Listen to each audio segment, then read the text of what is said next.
Mr. Harvey, how and when did you meet Luc Brewaeys? This goes back to the beginnings of Ars Musica, the great enterprise in Brussels. A wonderful festival, as you know, which started in 1989. And unless my memory is wrong, I met Luc at the first one, and he was very enthusiastic about my music. Of course, Luc is a very lively and vital and enthusiastic person, so we immediately became friends. I didn't at that time know his music, but I think that was the first time we met. And I went back to Ars Musica for about 6 years, I would imagine, without any break. And so I always saw Luc, and we ate and drank and talked. And that was the beginning. Well, he talks about the influence on his music. It's quite hard for me to see, because my music is so familiar to me that when I hear it in someone else's music, I don't really think anything about it. Perhaps you'd think the opposite would be true, but psychologically, actually, it is as I say. And in any case, it is always very well disguised, not disguised, but he has a strong personality, a very strong personality.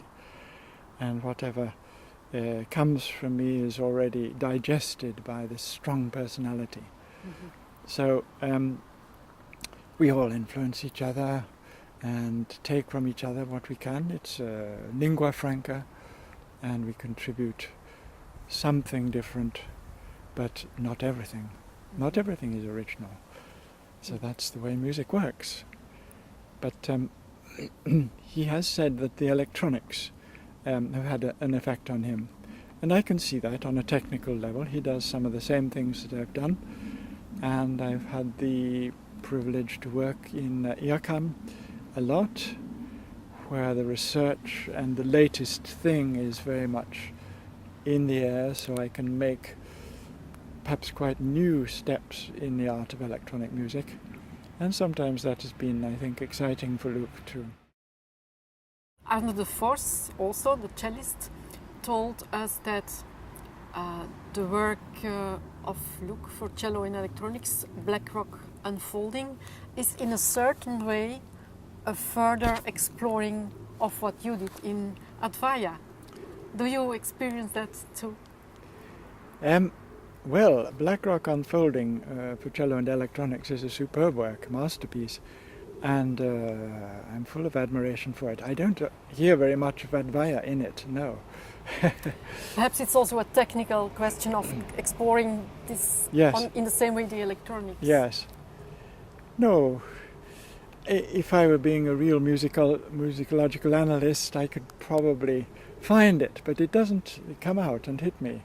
No, it's a very original work. In fact, in a way it's more spiritual than my work, perhaps. I don't know. But what Luc has, he has some quite violent music, of course, as I do, but he has this wonderful reverberation world where the music exists in a sort of poised, gentle, floating space.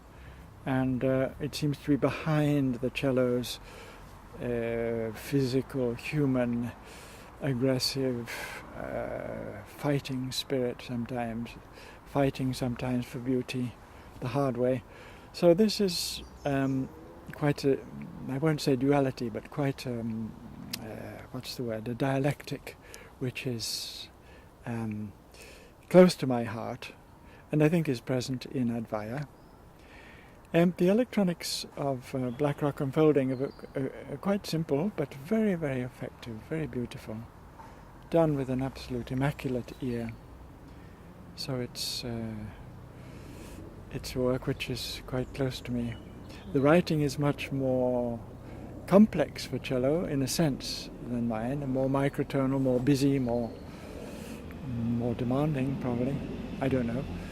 But mine is a bit more monolithic, the same thing for quite a long time. Luc has tremendous variety, constantly, changing quickly. And so that's one difference. Luc also dedicated his sixth symphony to you. So, what is your opinion about this work? Oh, I think it's a masterly work. It's full of these characteristics of vitality and change and orchestral richness, exploration of orchestral writing, colours, which is quite extraordinary. And it's an extraordinary body of music, the symphonies of Luc. The eighth I also love. That's an extraordinary work, starting with the G-sharp A trill on the horns, and then the horns gradually grow more and more rich and complex till there's a great crescendo at the end. And then comes this second movement, which I think he added a little bit later.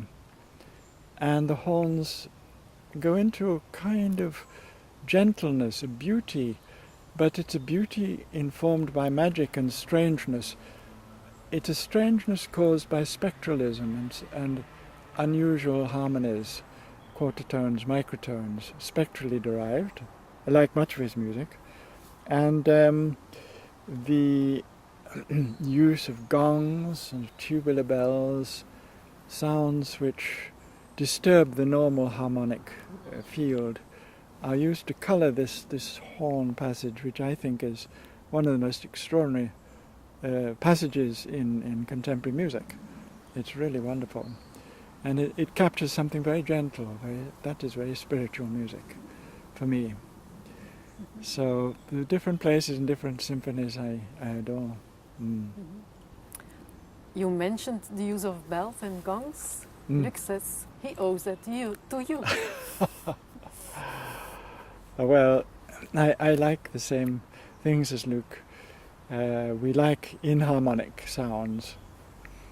I did a piece which has become quite well known called Mortuus Plango, Vivos Foco, using a huge bell from Winchester Cathedral.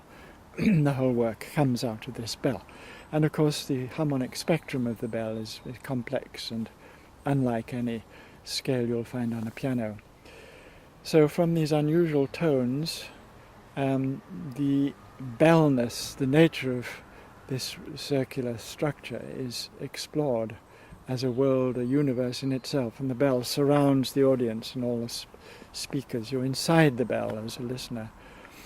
So I think Luc also likes to be inside bells, to be sort of in this strange world, like a magical new planet where sounds are made differently, if you like, which we get away with from centuries and centuries of Western diatonic scales into something strange and distant. What is or what are his best works? Well, yeah, I certainly would. I think the eighth is, and I like painted pyramids very much. Luc sent me a recent recording, which is absolutely fabulous. Of course, it's an earlier piano piece. It developed and developed into, I think, 7 instruments and electronics with the piano left unaltered. This is a kind of Boulesian or Berio-like thing, which uses a model and then expands it. And it makes it a very clear piece, I think, very much. There's a level which is main structure and there's a level which is sort of coming out of it, like rays of a central light. And that gives it a special clarity, a great richness. Again, the love of inharmonic structures against the piano, which is, of course, not inharmonic. Everything is harmonic. And the way that develops and uses the harmonics of the piano, actually, the very low notes which are resonated. So it's not quite true to say it's not a spectral instrument. And I think that's a wonderful piece. Did you see or hear his opera? No, I heard the tape. I've been to Brussels very little since Ars Musica in the 90s. The tape of Uomo dal fiori in bocca, I think it is, isn't it? Which was an extraordinary work. And it's somehow got that intensity and vitality which is so characteristic of Luke. It's a strange idea, really, to have a tuba with the main singer, and this kind of alter ego, shadow, whatever it is, with whom he dialogues throughout the piece, is very effective dramatically, because it's an opera with two characters, one of which is a tuba. Therefore, the listener is forced to ask, what is the tuba saying, in quotes? What is the tuba doing there all the time? And I dare say each listener has a different text for the tuba. And it's a wonderful original idea. It's a strong story, and of course Luke has a very wide knowledge of literature. It's from Pirandello, isn't it? And although I haven't read the play of Pirandello, it's certainly a remarkable text. It was also a very strange and in fact horrible coincidence that Luke seemed to have the same cancer as the person. Well, somehow that's characteristic of Luke's life, that extraordinary things happen to him. Yes, his illness is an extraordinary example to us all, that he is so brave and so cheerful. And when he went in for treatment to the hospital, every week I think, he said to the receptionist, I will tell you a new joke every time I come in. And if one day I'm too ill to tell you a joke, you must tell me one. This is typical. Yeah. He said, you are the only colleague who called him when he was very ill every 3 days to ask how he felt. So this is really beautiful of you. So why did you do that? Oh, well, I don't know. I was concerned about him. It's quite a serious illness, and I wanted to try to cheer him up a bit. I mean, it's important that he keeps his spirit, and I think he did. It's remarkably courageous. Well, I'm glad it helped. I do some meditation. For a long time I've meditated, and I felt that kind of mind exercise might help. If you have a good state of mind, then sometimes the cure can be more effective. So I think he did some mindfulness training, and he said that helped. So that was pleasing. What strikes me is that you seem to be very, very good friends.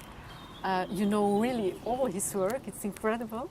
How would you describe Luke's place in the musical landscape?